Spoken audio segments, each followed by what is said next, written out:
Hey, what's up? So, this video is about these funny things right here, dreads. Um, for myself, they are one of the better decisions that I've made in my life. I don't regret having them or getting them, but I've certainly had doubts along the way. There are times when I wanna cut them short or kind of cut them off, right? Because they can just be. It's like, why did I do this to myself? Why do I need these things on my head? But at the same time, they can be a lot of fun.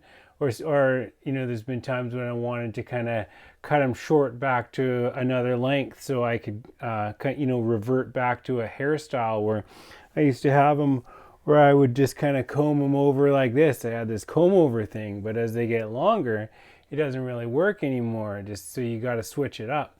And so that's one of the big things, is that it is a journey from nasty little dreads to having your dreads. Like, because in the beginning, they're not very nice. They're ugly little things. And, mine, because I had about 4 inches of hair, then the lady had to add more hair in, and they're just these funny little things on the top of your head. They look kind of silly, but I mean, it's a part of it. And so, like, while they're getting established before they lock, they're ugly little things. I mean, and it takes time to develop maintenance skills too, so that they look nice and so that you know how to take care of them.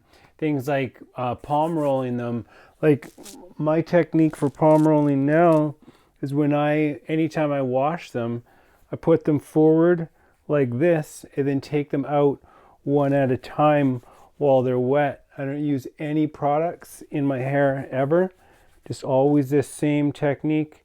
Even the back ones, some don't even really need it, but just to make sure that they stay separate all the time. And then that's the way that I keep track of them, right? Whereas, like, you need to, and that's the thing, you kind of got to develop a system so that you can easily maintain them so that it's not a pain in the butt. Also, find having a chair. I will sit in that chair right there. And because I have a back on it, so then I can I feel like the back support helps for when I have my hands over my head, palm rolling my dreads for as long as it takes. It can take 15-20 minutes or whatever. And it helps to have something supporting you, because it's a lot of work just going like this for a long period of time. It gets tiring on the arms and on the back. So, and like keeping them separated too. That's the biggest thing for myself. One of the things is like using shampoo and conditioner. So I shampoo mine every once a week, and I condition them maybe once a month. I just feel that they don't need any more conditioner than that. It doesn't improve their look or anything about them or their feel. I just kind of do it to give them a little bit of love, a little bit of maintenance, but that's about it. What else? There's, some of this journey you learn about, like, you have to sleep with these things, right? And so in the beginning, I would wear a do-rag, and that was and I don't know, I found it annoying, because then you're having to tie this thing up every night, and sometimes it falls off, and then you have a thing on your head while you're sleeping, and I don't know, I found it to be a pain in the ass. And so the moment I could step away from that, I did. I even purchased this other thing. It's kind of like a Santa Claus hat, and you can stick your dreads in there. But I mean, once again, like, sleeping with a thing on my head, I just don't like it. I don't like having, like, I sleep naked. I don't sleep wearing pajamas or boxers or socks. I like the freedom to move and whatnot. So what I have been doing for years, I'm 2.5 years into these things now. So that's sort of the length that I'm at. As you can see, kind of this length, it reminds me of this movie, this guy from this movie in from Menace to Society. The guy, at least in my mind, he had his hair, his locks were about that long, right? Um, but so this is how long they are now, and I just tie them up. I mean, I have the sides shaved, and so I just put a hairband on like that, and I sleep like that, no problems ever. And it's actually kind of a hairstyle unto itself, because when you wake up in the morning and they're just kind of, you've been sleeping on them all night, it's kind of, I like them. They're fun. It's just, it's loose and it's just sitting there. So that's its own thing. Anyways, I actually made a video once with that, and so that's the thing. So like these different head gear things. I mean, something that was a really great investment that I got was a breathable hat, because I would work and during the day my head would get hot in a hat that, so with all the hair in there, and then with a hat on, my head would overheat. I would always be hot, but I would always want a hat on to keep dust out of my hair, at least as much as possible. And so then I got a hiking hat. There's a company, Arc'teryx, from around this area in Canada, and they make breathable, very thin hats, and there's a few sizes. So I got the large one, I could fit all my dreads in there, and then it's even got like, it's not a snapback, but like it's got the hole in the back with the tightener thing, and so then I can what do you call it, stick my dreads through there to give more room and whatnot. So having the right hat, as well as a toque. Where is my toque? I don't know where it is, but I have a special toque. And it is, I got this thing in Peru, and it's sort of, the idea is it's like a sleeve, so that you could have it as a toque and you can tie it up like so that it's closed on the top. But if you wanted, you can open that up and slip it down and wear it around your neck like this. And so I have but then with dreads, you can just feed your dreads through it and then have them come out like this. And then it keeps it really comfortable, so that the toque is nice fitting and it lets your dreads hang out, and it looks pretty cool too. And so all of these things that I've accumulated over the years, I do use. Yeah. And so another thing that's been really great for me is to have the right hair ties, because not all hair ties are equal. Some hair ties, they just wear out constantly. And so you get these ones, they're made out of like, it's like a material that's just kind of been folded over. And they never break. They're not the kind that it's just like a loop, and some stretch out, and you go through a pile of them, which is not good for the environment, and it's a waste of money as well. And so to find hair ties that work is super important.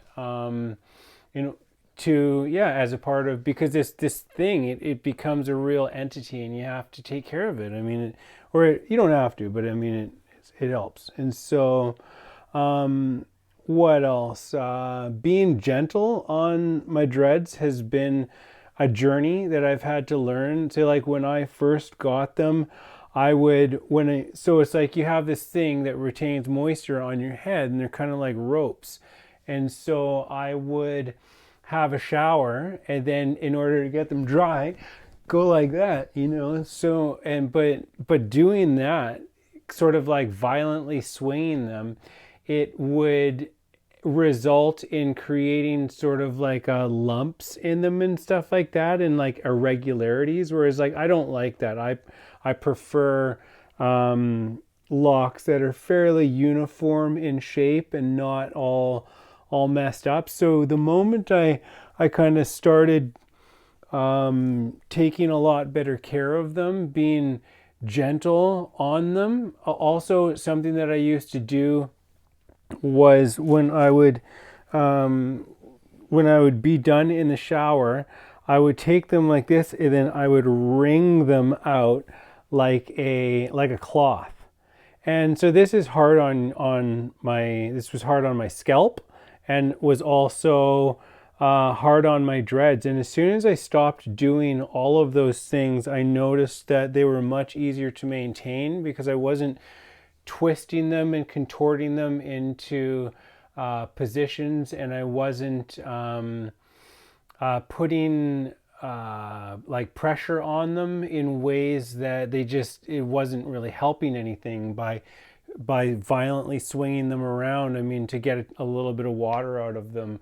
I mean, yeah, so it wasn't really worth it. And so, and also too, like so now when I do dry them, so basically every weekend when I'm not working, I will wash them, and then I will take and put them in a towel just for a minute, let them dry them out, whatnot, really nicely. Just kind of squeeze the water out, but not wring them like a cloth. And then I do the palm rolling. And then, so I have 54 of these things. I met a woman who had like 400 of them or something like that. I mean, everybody's got their own regime, whatever it is that they got to do, their own protocol in order to take care of their hairstyle, right? Because it's an investment too. You pay a lot of money for it and invest a lot of time. So it's like I don't know. To me, it's worth it to care for them properly and yeah. And so yeah, so like when I do have them wet though, so after I'm done palm rolling them and whatnot, I'll use a sort of a larger hair tie, and I will just put them back. Sometimes I'll leave them down to let them dry, but a lot of the time I need to work, and it's just not practical to have these things kind of in my face. I don't like it, and so the moment I can, I'll put them up. And then I put them in a loose hair tie, but I won't say put them up in a bun, which entails like separating them like into two bunches and then twisting them around one another, and then putting a hair tie on like so to get a kind of a look like like that, right? But anyways, because it's just too. I find that like if you when they're dry, they're set. You can put them up in a bun. You can do whatever you want. They won't get bent out of shape. But when they're wet, they will sort of retain a memory. So it's always best to be nice to them until they are fully dry. Another thing too, like I've had to learn to really take care of my fingernails and fingertips. Like say, to not have dry skin or anything that's going to snag my hair, because you end up touching your hair and not playing with it, but sort of. I mean, it's a thing, and the rougher your hands are, the more you're going to you want to avoid snags and you want to avoid breakage and whatnot. So yeah, that's some important stuff. Another thing too on this journey has been finding a good loctician. So of course you get them put in somewhere, but you don't necessarily have to always go back to the same person. And so the thing is, for myself, like I'm a loyal person, and so I always did, but the problem is I went traveling, and I've had a few different locticians, one in Arizona, one down in Mexico, and you see that different people do it differently. And then I come back here, and the girl that does it, it is excruciatingly painful when I have to have this done. And it's just like, you reflect on that. It's like, I don't remember this being such an ordeal down then, and it seems like they're kind of coming out, and so yeah, they're not like lasting as long, and so it's like trying to figure out how it needs to be. And then also there's some thinness, and it's weird because it's like they can be a nice healthy size down here, but then they're a bit thinner here. So it's like there's something going on. It's like it's either me or it's her, or I don't know. It's not my hair because it's the same amount. It's, the same square footage of whatever of hair that feeds into these things. So something is going on and it needs to be addressed. And it's like you rely on your loctician to help you with that, and also to be a guide. It's hard to figure all of this stuff out for yourself. So it's nice to have somebody who can who can give you guidance and advice on the journey. I mean, and they all do, right? But I mean, not everybody's perfect and whatnot. So so another thing too is like some appointments you might go and they'll be an hour and a half. Some appointments will be 2.5 hours. It's like, well, if it's the same amount of time in between when I'm going, why is it that some people are much faster or take longer than others? And so to me, this was like, well, I need to try some other places and then compare and see how I feel about it. And I was able to find somebody who would treat me in a much more gentle way. Not that I couldn't have just spoken up with my other loctician, but I mean, it just felt better trying another place and seeing how somebody else did it and seeing how long it took, without telling them all this kind of stuff, and just so that you can do your own research and then kind of figure out why you're considering jumping ship and having somebody else help to take care of your locks as you're going through this journey. And so it's another thing too, is like as they get longer, you start to not need to go as much as well. So then it becomes this thing where it's like, at first it's like every 3 months, but that can be expensive, and it just becomes unnecessary. So then you can all of a sudden go 4 months, or like 5 months, or 6 months. Some people go like once a year kind of deal. Right now, this is the first time I've ever gone more than 3 months, and I'm sitting at about 4 or 5 months, and I actually like it more because it's kind of, my hair has had an opportunity to so I maintain it, right? I keep them separated, but they also, there's like the frizz, and I honestly I like the frizz, because say like this stuff right here, you can be like, oh, I don't like that. It's like, well, but it's just your hair, like to me, I can have like a little bit of bangs if I wanted, right? It's not like it's a comb over. I'm not like losing my hair or anything, right? But it's kind of neat having just like this I don't mind at all having the frizziness to the hair. And so this kind of brings me to the next point, is to do with going beast mode. So because these things, they live on your head, and they are an entity. I mean, and they're, they got almost a mind of their own, and they're fun.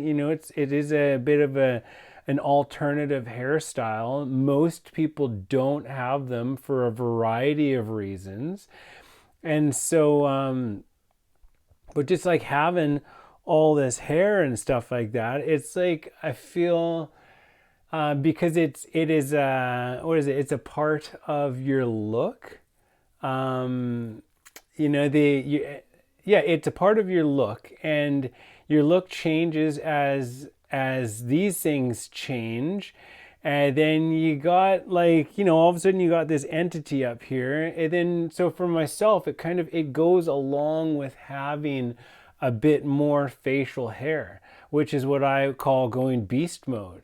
And it just kind of, it's not that it completes the look, but it complements. Like a beard is a journey unto itself. Like this, at the moment, it's uncomfortable. I don't know if I how long I want to keep it. I've always been like really clean shaven here, clean shaven here, but I'm trying to push it as long. It's really cold here in Canada, so a beard helps to keep you warmer. And so I'm trying to just kind of stick it out to see as long as I can keep it there. And because there is a point when you stop getting stabbed by your own hairs and it just becomes like a thing that's not such a big deal. And so, yeah, it's kind of a fun thing. Yeah, getting, yeah, they get longer and, getting comfortable with the length too is a challenging thing. But I know that like I was originally inspired by some pictures that I had saw on Instagram, and there was like a guy in this movie. What do you call it? Wakanda, the Black Panther, and then just in a few places as I was like, kind of formulating that I was ready for a change from where my hair had been for a long time to wanting to kind of go somewhere else with it all and just like switch up my look. And it's like, honestly, I like this look, having this hair up here and having, it's a fairly masculine look. I feel like a dude, and so that works for me because I have a femininity to myself as well. So I like, you can cut your hair really short, and that can be your masculinity, or you can be a bit of a beast, and that's got some masculinity to it too. So it's fun, like it's a journey, but yeah, it is. It's fun. And so I'm just saying, like I would say that I prefer my look now to with dreads as opposed to when I did not have dreads,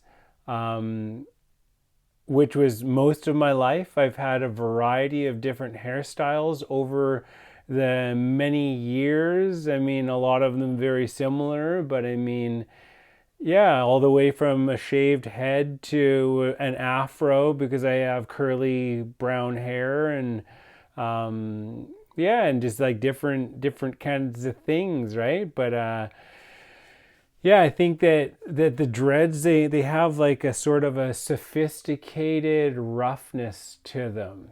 I mean, I feel rough, like a beast, but also there is an element of sophistication to them.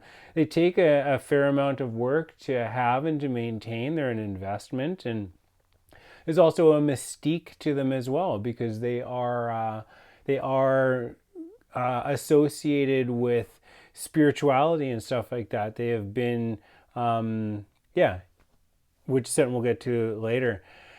And so, one of the cool things that I like about them as they get longer is that you can use one of your dreads as a hair tie so that you don't even need hair ties anymore. You just grab one of these suckers and then you just throw it around like that, and then poke it through, and bada bing, bada boom, you got a natural hair tie, right? Which is kind of cool. I mean, it's neat to have these little ropes all over your head.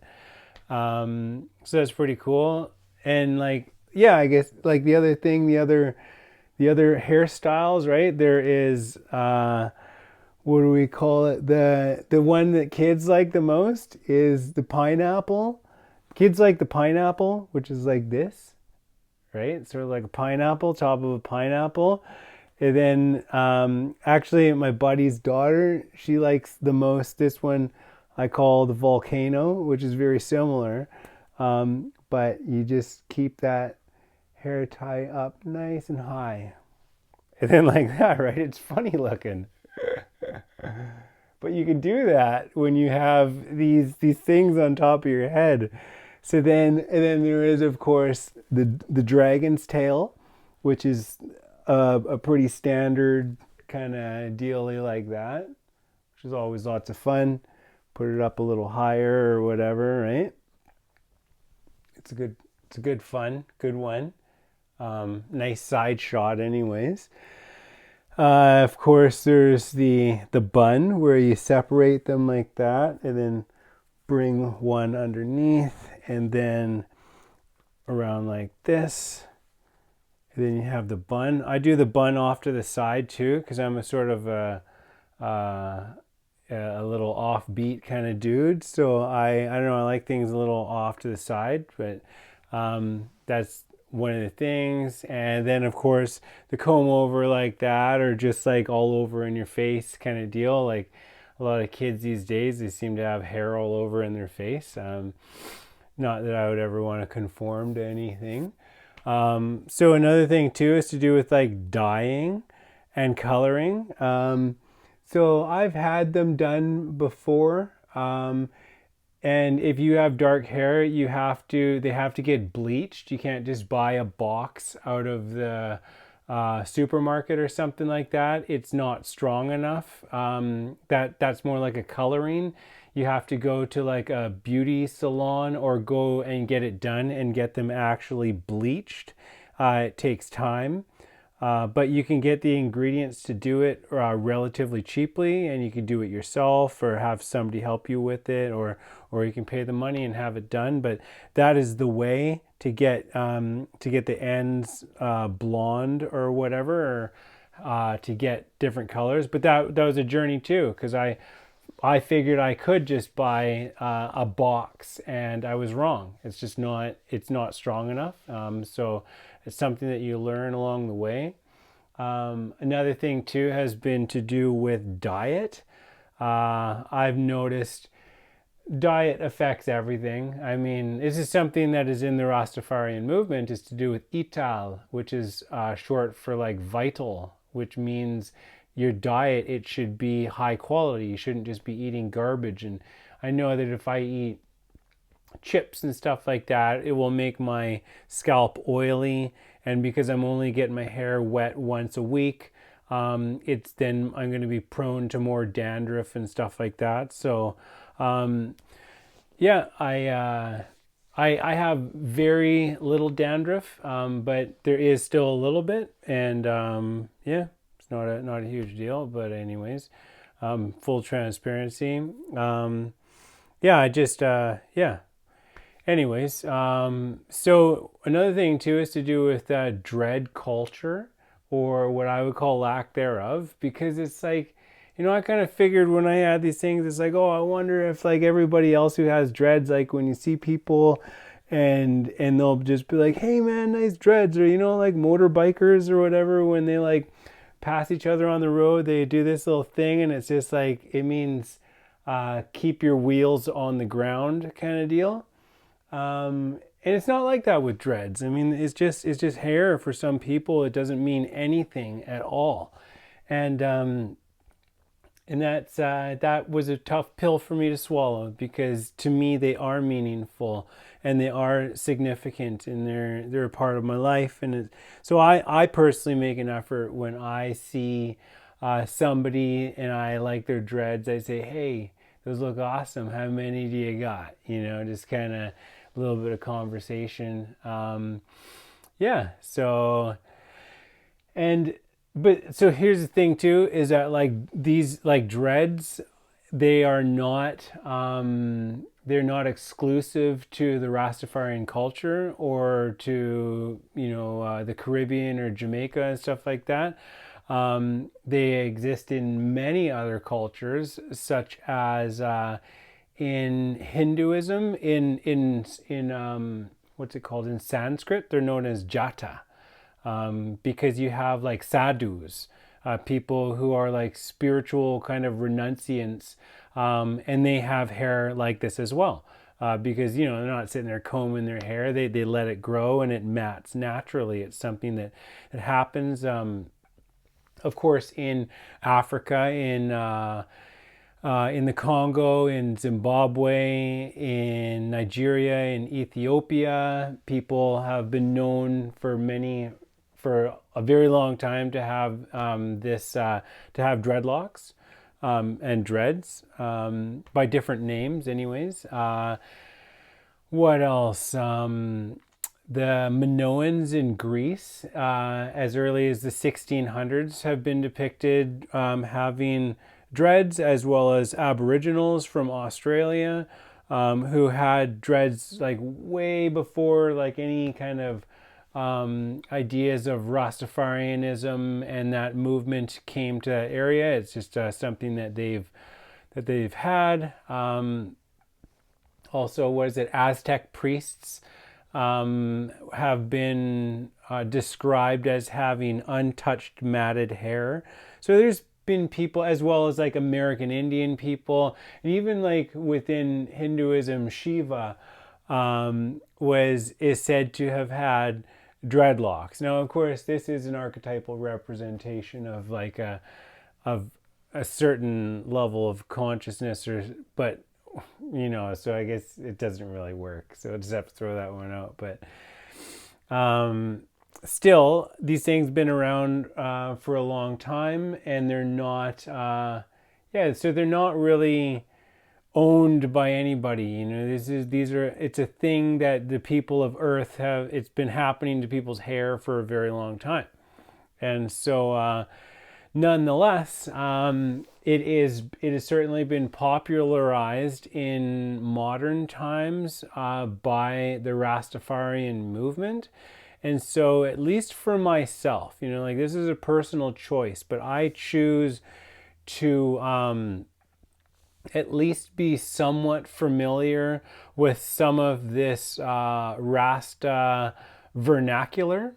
So like the way this stuff like to do with the ital and to do with I and I, which is an expression of oneness, in the same way that that say in Sanskrit or in yoga we say namaste, which means you are another me, I am another you. Oh no, it means the light in me salutes the light in you.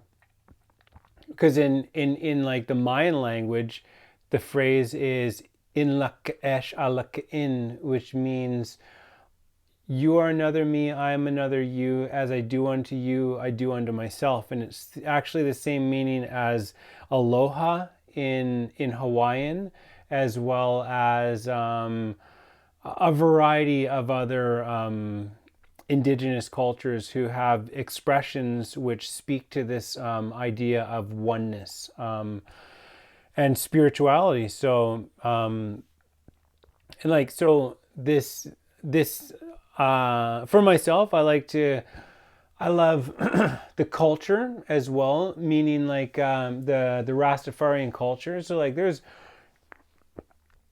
reggae music, which is one thing, but it's not necessarily spiritual. It's sort of just like there's like a vibe to it. But Rastafarian music is like reggae music that is spiritually orientated,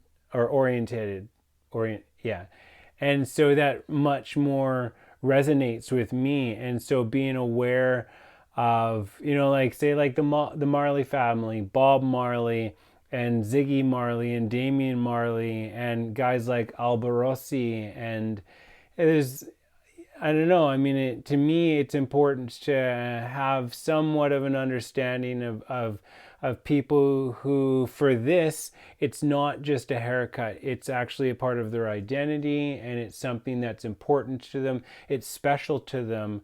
And so this is the thing, is like, even though it is something that has been around for a long time, you may still have to, there is this idea of appropriation where it's like, if you're just getting it because you think it's cool, because you saw some rapper that it was just like, oh yeah, that guy is awesome, I want to have hair like that, and you just have it for a little while.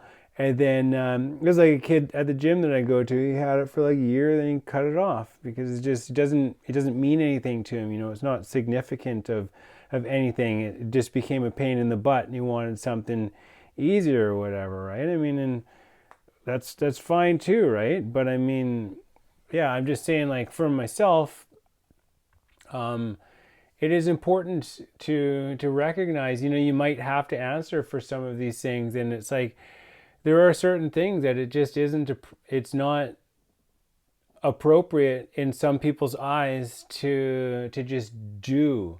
And so this hair is one of them. And so that's why it helps to have a little bit of, in case you ever do have to explain yourself or your stance, that you have something to say, right? And that's, part of why I'm making this video, sharing some of these things, right? But, some of it, it's like, sort of parallels that I think of are, for example, like what it is to be a yogi. So I would describe myself as a yogi. And so that means something. It means that you have read the Yoga Sutras of Patanjali. It means that you understand what is said. That is the Yoga Bible. And you need to walk that path. So when I come across people who are calling themselves yogi, but who do not understand what it says in that book, you might run into, I don't know. I mean, yeah.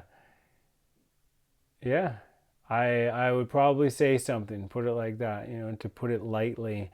Another thing too is say like, some people, they might think it might be cool to put like a feather in their hair and like, kind of go, whoa, whoa, whoa, run around like an Indian. But I mean, that's actually pretty offensive, because especially if you don't understand that a feather sticking up is like a sign of, it's a masculine thing because it's like phallic. And so it's like a declaration of war. And so it's not something that you just do, right?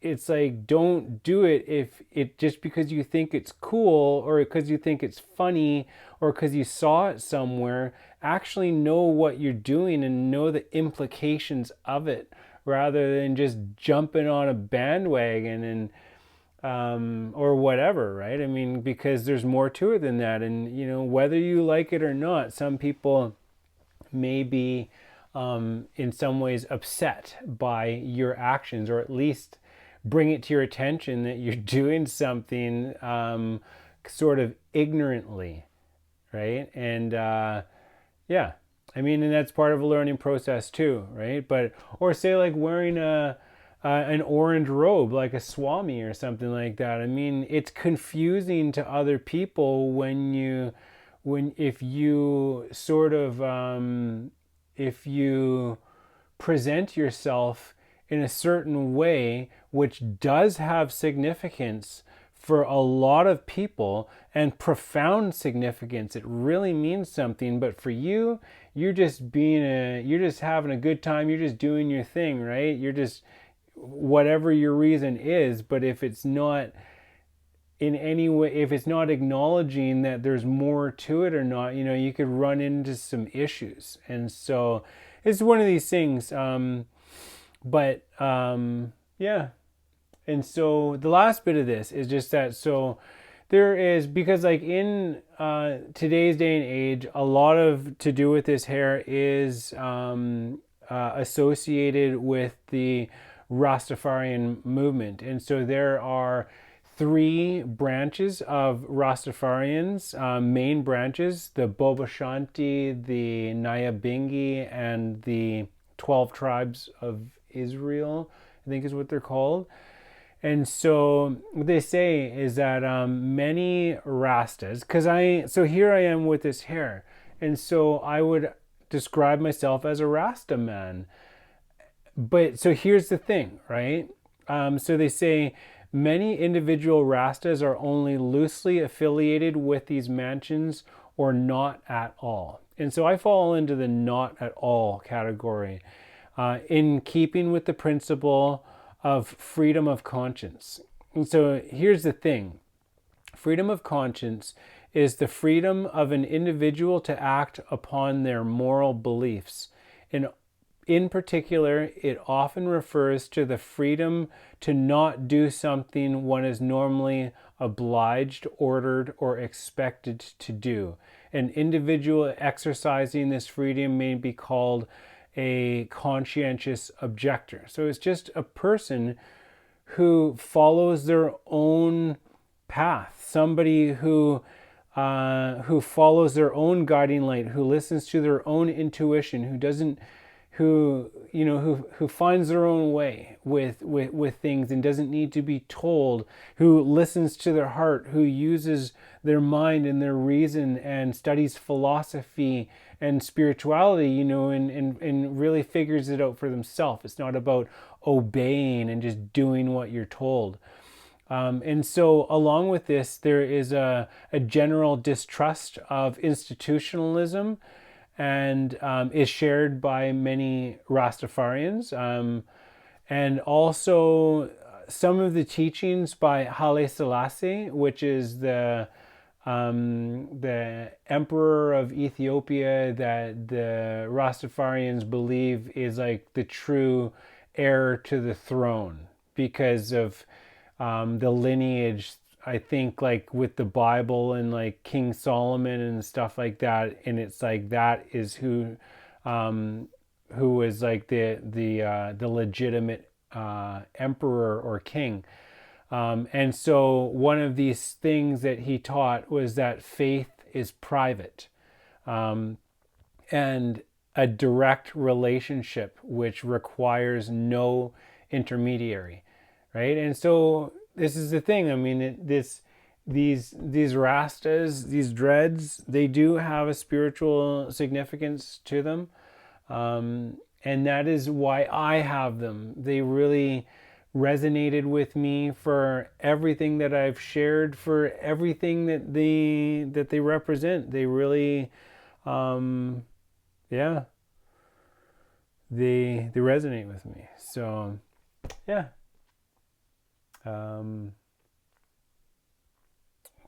Yeah, that's all I gotta say.